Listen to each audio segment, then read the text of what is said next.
Hello. Wow. What a room. What a weekend. And what an amazing start from Sanyika.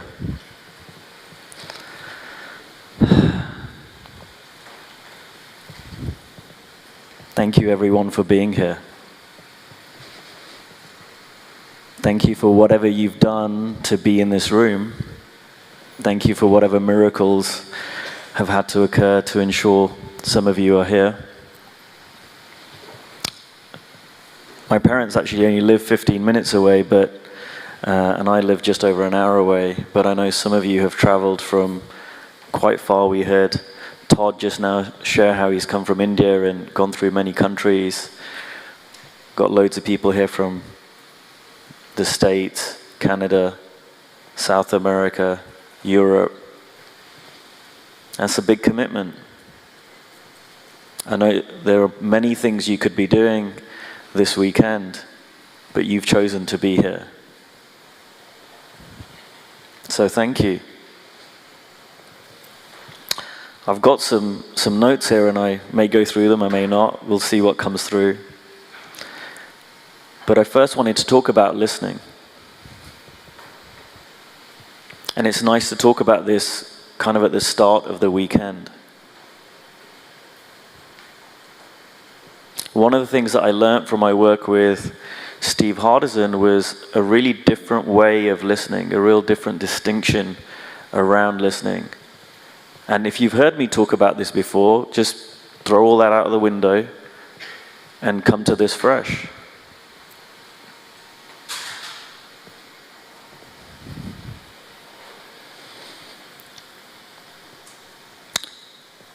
The way that you listen this weekend will determine what you get out of this weekend.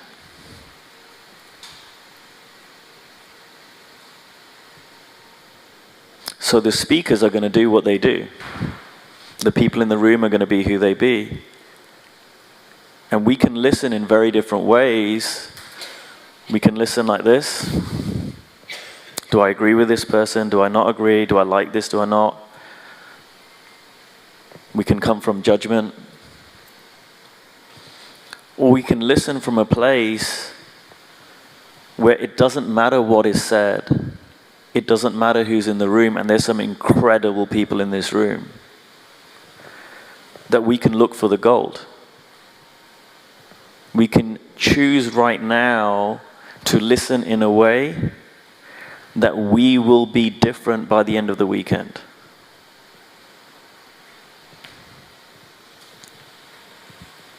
Now, I'm going to make a request of you all.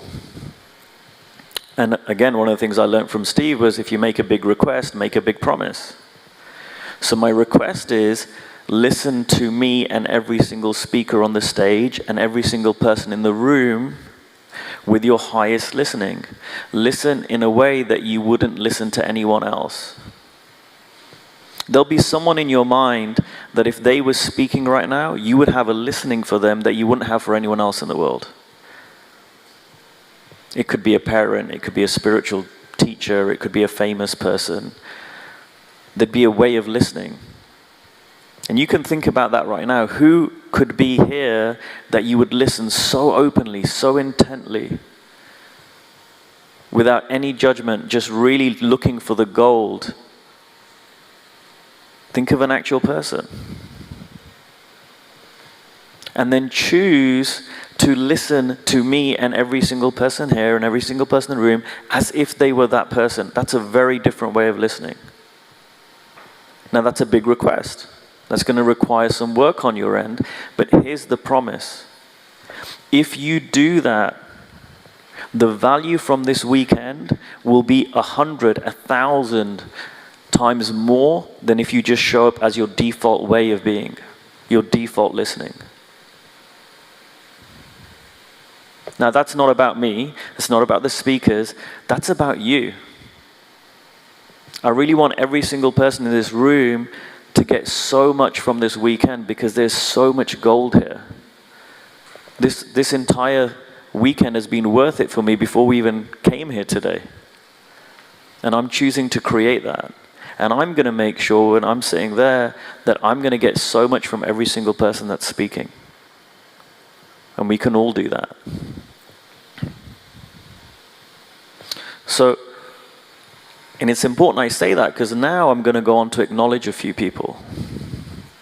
And I don't want you to switch off. All right, he's doing this acknowledgement bit. He's going to acknowledge some people. Because even in this piece here, there's something that we can all learn. I never used to acknowledge people.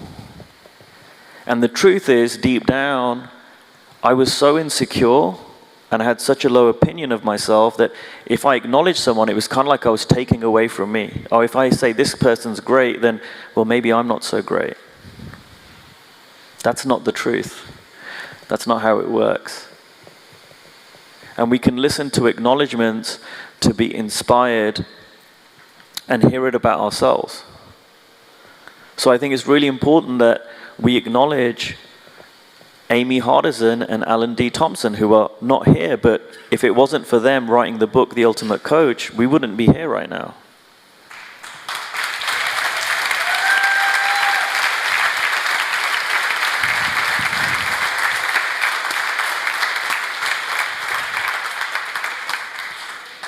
There's a great book that, if you're in the Ultimate Coach Facebook group, you might have seen recommended, and it's called The Butterfly Effect. It's a great book. I recommend it to everyone. You can read it in about half an hour. And it literally talks about the impact that we have, the ripples that come out from whatever we do. They span out for centuries. We have no idea the impact we're going to have. And so Alan has this idea around writing a book about Steve, and Steve's like, I don't want you to write a book about me. But he goes ahead and he convinces Steve to let him do this project, and Amy's going to be involved for a little while, and then she spends a year on it. The ripple effects of that, I don't think they would have imagined would lead to this room. And how many of us are benefiting from that? And what comes out of this room, we have no idea. I was in a room like this 2 years ago, and I was a very, very different person.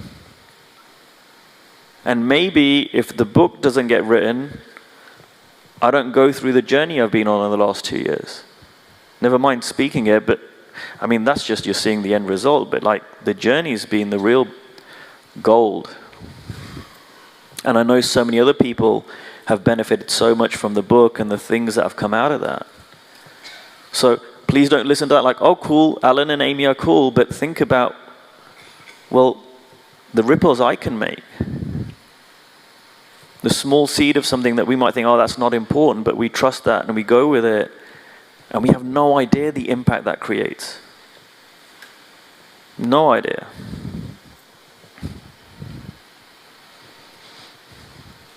I want to acknowledge Steve Hardison. Until yesterday, I had no idea he was going to come here, and then I agreed to call him Frank until 9 a.m. this morning for it to be a surprise. The results in me over the last 2 years would not have been possible without Steve. And I've had some amazing coaches, mentors in my life. I've been in the personal development space for 22, 23 years. And the impact that Steve has been phenomenal. And the impact that he's had on so many of us, whether we know it directly or not, again, is so powerful. And I say this, I want to say this one thing, and I could literally spend an hour acknowledging Steve, but I want to say this one thing that may surprise people about Steve. Of all the people I've ever been coached by, mentored by, Steve is the most relatable. I had not expected that when I hired him. I thought, here's this guy, let's put him on a pedestal, you know, he's the ultimate coach, he charges all this money, and he has all these incredible clients.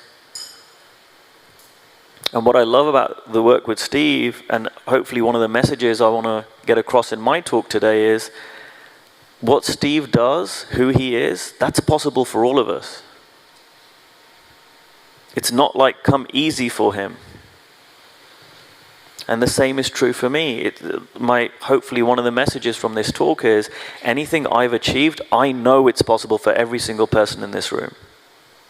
It's not like, oh, there's some special gene I've got, right? Or a special character thing I've been born with that makes, oh yeah, Kush can do this, or Steve can do this, or one of the other speakers can do this. It's not. The message of the ultimate coach is, if you want whatever you want, just be the person who creates that. And anyone can shift their state of being. Anyone. It's really that powerful. I'm testament to that. So thank you, Steve, for going first. Thank you for all the work you've done on yourself and you continue to do. Thank you for the impact that you have. And I mean, so many things that you do that no one even knows about. And thank you for being such a great role model for me. I love you.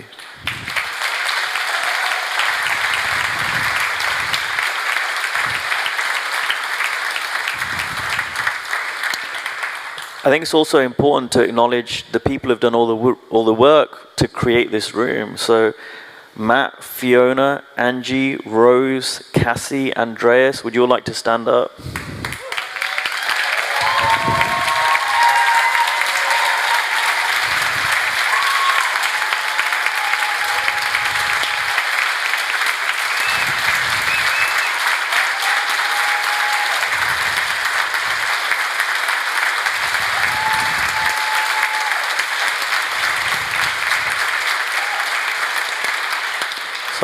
I was involved in the London event 2 years ago, and I was involved for about 6 weeks, and it nearly killed me. And so when Matt said, hey, would you like to do this event in Birmingham? I'm like, hey, that sounds like a great idea, and not me. So these guys have been working on this for a year, and they've done it without pay. They've done it for our benefit. And if you get a chance to meet the team, like, please do acknowledge them. Please let them know how amazing they are for creating this, because without them, we don't have this. We don't have this amazing venue. We don't have this wonderful seating arrangement and these great hats, which I love, and everything else that's going to come up. So thank you. Now, the next person is going to be my last acknowledgement, but I might get told off. I want to acknowledge my wife. She's hiding in the audience. I'm not going to point her out, but I will say genuinely that my wife is amazing, and one of the things that I've almost embarrassed to admit through my work with Steve has been really appreciating her and all that she does for me. And I can't be me and do what I do without her. I really can't. The investment I make, people go, wow, you're traveling to the States, you're working with Steve. That's as much her investment as it is mine. My wife has an incredible job in London. She manages a whole bunch of people. She's a senior person in her role. And so when I'm away, it's as much, if not more, of an investment from her than it is from me. And it would be remiss of me not to say that. And again, I would ask you, just don't hear this about me and my wife, hear this about you, because I know for so many of you, there are people in your life who help you be the best that you are, who support you. Certainly what I found is, when I appreciate someone who supports me, it always comes back. I have a saying, you can't outgive the universe. Try it. I dare you. There's no way.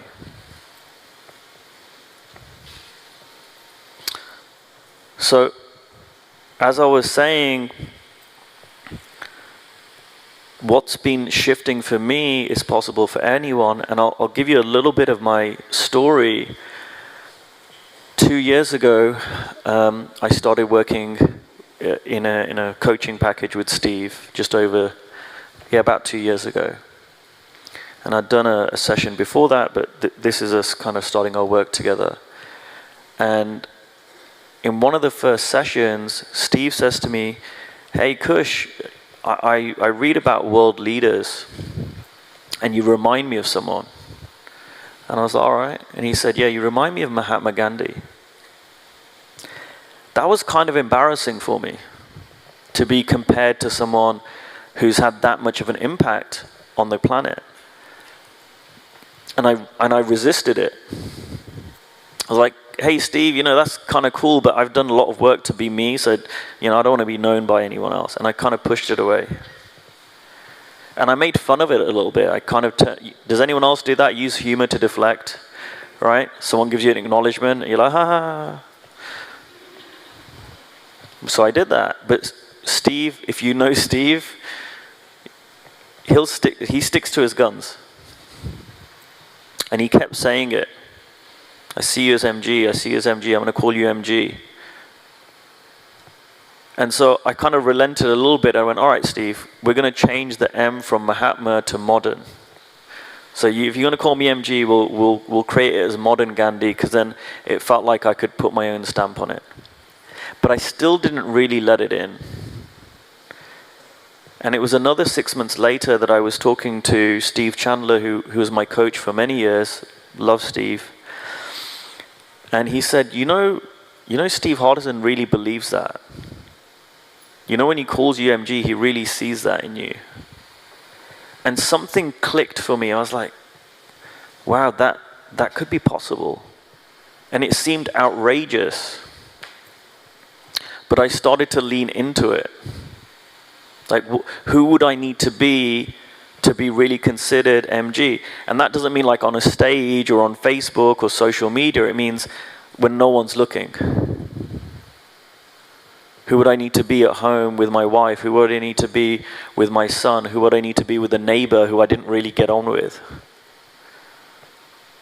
Who would I need to be to someone who cuts me off in traffic? And I just started thinking, wow, like, there's all these areas where there's growth for me. And I'm not perfect, but I started stepping into it. Now I want you guys to all hear something, and this isn't a criticism of anyone, but if we go back 2 years, there were a lot of people in my world who loved me, who supported me, who cared about me, who thought I was pretty wonderful, but nobody saw me or saw the potential in me as MG. Not a single person. I mean, not even close. Now, what I have woken up to is, that's not about me. That's about you. Because if the guy I was 2 years ago, if that guy had the potential to be MG, I know every single person in this room. I don't care if you've been to loads of these things, you've been around personal development for decades, or this is the first thing you've ever attended. Every single person in this room has the potential to be their version of a global leader. Every single person. And what I found is when I speak to people, in their heart, everyone has some desire for something. Some vision, some crazy thing that they're like, oh yeah, I mean, I'd love to do this. Like, oh, I'd love to change the world in this way. Or if I was in charge of the world, I would do this, this, and this. Why not? So you can ask yourself right now, whatever that is for you, who would I need to be to actually create that? And I don't care what it is. You might want to change, and I'll give you some examples of things that people have told me. Oh, I want to change the finance industry. I had someone say that to me. Someone else is like, I want to end homelessness in the country. I want to change the whole mindset of ethical leadership. People have all these different ideas, and it's not like, oh yes, someone else is going to do that. It's you. If you've got that idea, it's you. Now here's the thing, if you ask yourself, who do I need to be in order to create that, and it doesn't happen, you still win. Because the real prize is the shift in your being. The real prize is the person you become in order to create what it is that you want to create. There's no downside to this. It doesn't really matter whether I end up being MG and changing the planet or not, and I will, but it doesn't matter. That's just a side effect. And the more I step into it, I'm winning right now. And it doesn't mean I'm perfect. I had a vision last year, and when I spoke these words, it wasn't me that spoke them, they came through me.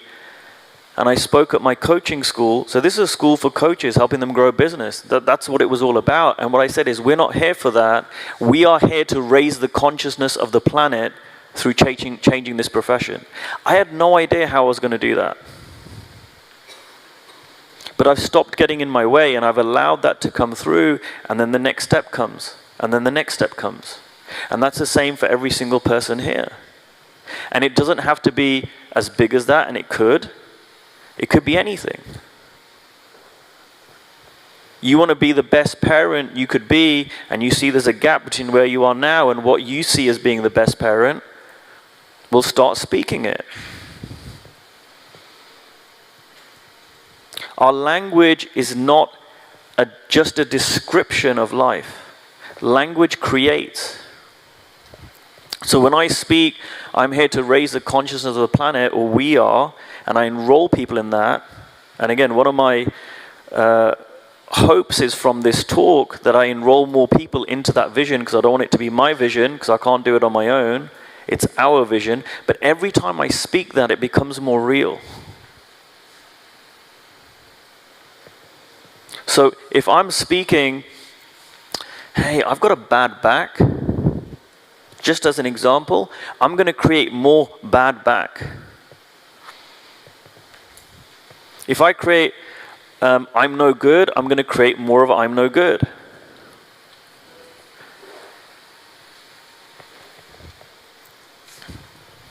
I'm getting a 10-minute warning, so I'll just cover as much as I can cover in 10 minutes. A year ago, I didn't really work out too much. As you can tell, I work out now. And when I'm in the gym, I have this thing with the people I'm working out with about our language, because our language creates. And I'll hear people in the gym, and these are bigger people than me and have been working out for a lot longer, and they'll say, oh, this is hard. And I say, no, it's not. And it's hard, right? But I don't want to create that. My wife knows this. I wasn't planning on telling this story. But there's a buddy I've got in the gym. His name's Ivan, and he's big. He's a big dude, and he's fantastic physique. And every now and then, he trains with my personal trainer, and we train at the same time, and we work out together.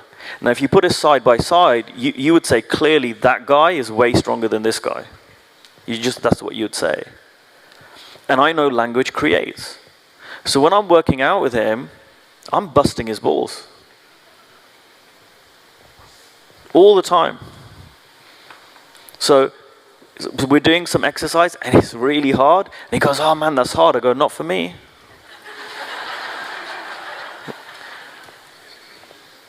And I've genuinely found it. I find like I have an extra 25%, 30% power when I change my language in real time working out. But that's not about the gym. That's everywhere in life. If I say business is hard, coaching is hard, creating clients is hard, being a parent is hard, I'm going to just create more of that. And I'm not saying, oh, it's just simple and easy.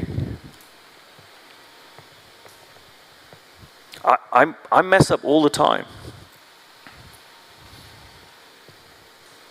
But I'm very kind with myself and forgive myself, which is a real important lesson that I've learned from my work with Steve. And I just keep moving forward and keep creating myself. I just keep coming back to that. We can all do that. That's not about me. Anyone in this room can do that.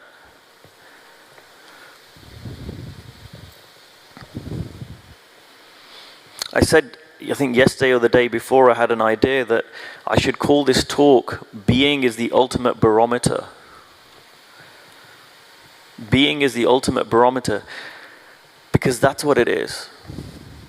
Being is not this woo-woo thing that we can't really grasp. It's really practical. So a few people ask me, hey, are you nervous? I'm not going to use that language to create that. Did I have a few butterflies in my stomach? Yeah, sure I did.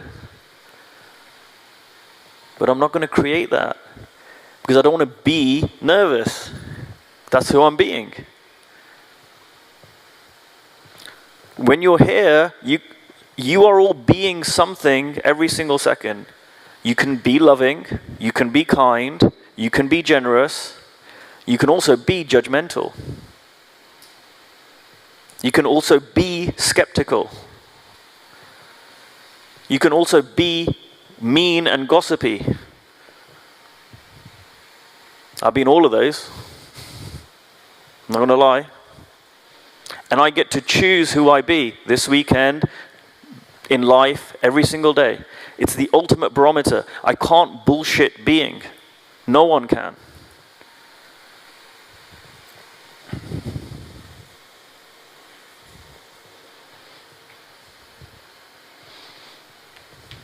I'm still good for time? 5 minutes? I would love to share my document with you. I've done a few of these talks and I've never got round to sharing my document on stage, and I'd love to do it just for you to see who I'm creating myself to be, and then I want to say something about that. So I say this at least twice a day out loud.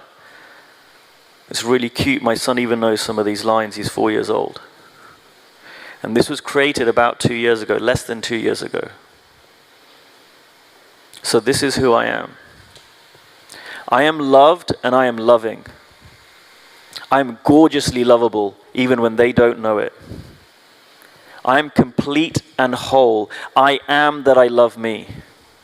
I am elegant, sophisticated and charming. I'm hot stuff. I'm a catch. I am that I make being Indian sexy. I'm the perfect height, weight, and shape for me. I'm a role model for fitness. I'm powerful beyond measure. I'm a master of self-discipline. I am that nothing is beyond me. I'm decisive and bold. I'm tenacious, determined, and never give up. I'm an amazing husband and father. I'm powerful presence and deep listening, especially with my wife and son. I'm an incredible lover, partner, and friend to my wife, Yamini. I'm an ideal role model for our son.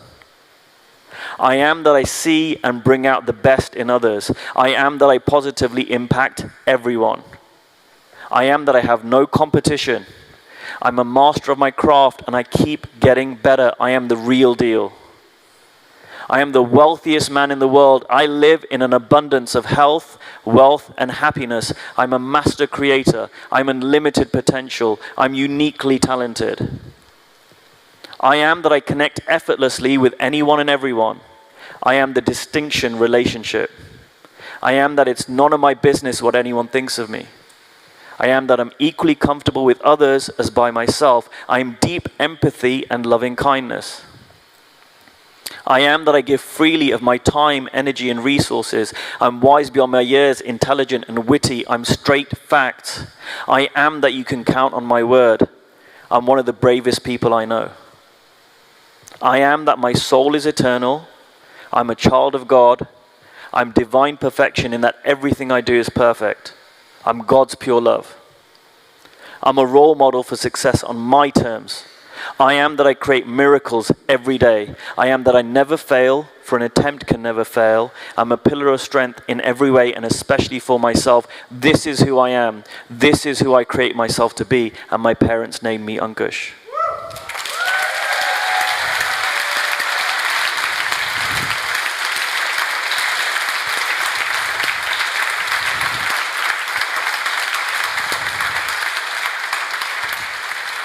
So I'll leave you with this.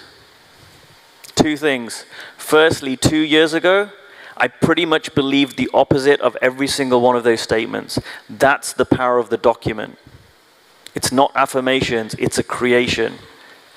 I forgave myself for the judgments I held against myself and created these new statements that came through me. So you see the shift in me in 2 years. Some of you have known me for a while. It's down to the document. And anyone can do that.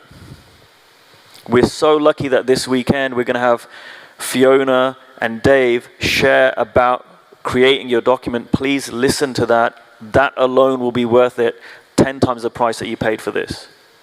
Secondly, I am not perfect. Those people who know me, they will tell you that. There is some way I'm not my document every day, and I forgive myself for that. I love myself for that, and I come back.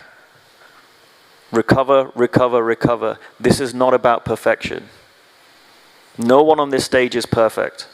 No one in this room is perfect, and we're perfect. So have a wonderful weekend. Thank you for your listening. I love you all. I mean that. And be amazing. Thank you.